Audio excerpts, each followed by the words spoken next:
அரசியல் என்றால் அதனுடைய ஆனா ஆவன்னா கூட அறியாத, அரிச்சுவடி கூட தெரியாத, ஆத்திச்சுடி கூட படிக்காத திரை உலகத்திலே நான் ஜொலித்தேன்.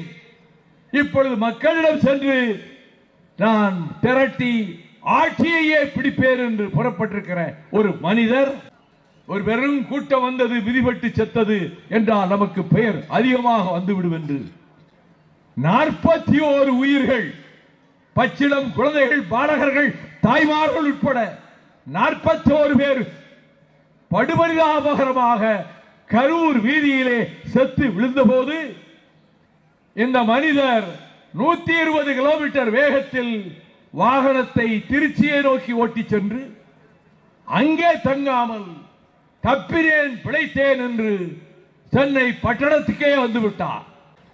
வீட்டிலே இழவு விழுந்தால், யாராவது இறந்து விட்டால் அந்த இழவு வீட்டுக்கு எல்லோரும் பகை மறந்து விட்டு சென்று அந்த காரியம் முடிந்து சுடுகாட்டுக்கோ இடுகாட்டுக்கோ போகிறவரை கூடவே நடந்து சென்று இரங்கல் தெரிவிப்பது வழக்கம்.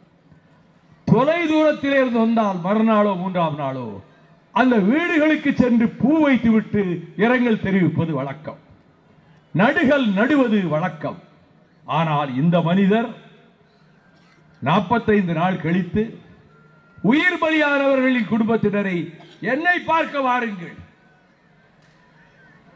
என்னை பார்க்க வாருங்கள் என்று ஆண்டவன் கூட சொல்ல மாட்டாரே. என்னை பார்க்க வாருங்கள் என்று சொல்லி காசுகளை கொடுத்துவிட்டு இறந்து போனவர்களுக்காக நான் அனுதாபம் தெரிவிக்கிறேன் என்று துளியளவு குற்ற உணர்ச்சி இல்லாமல், அணுவளவும் பொறுப்புணர்ச்சி இல்லாமல் அவர்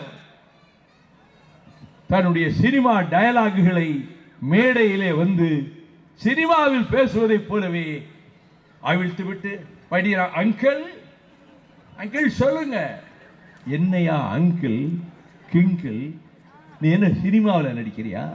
மக்கள் மன்றத்துக்கு வந்திருக்கிற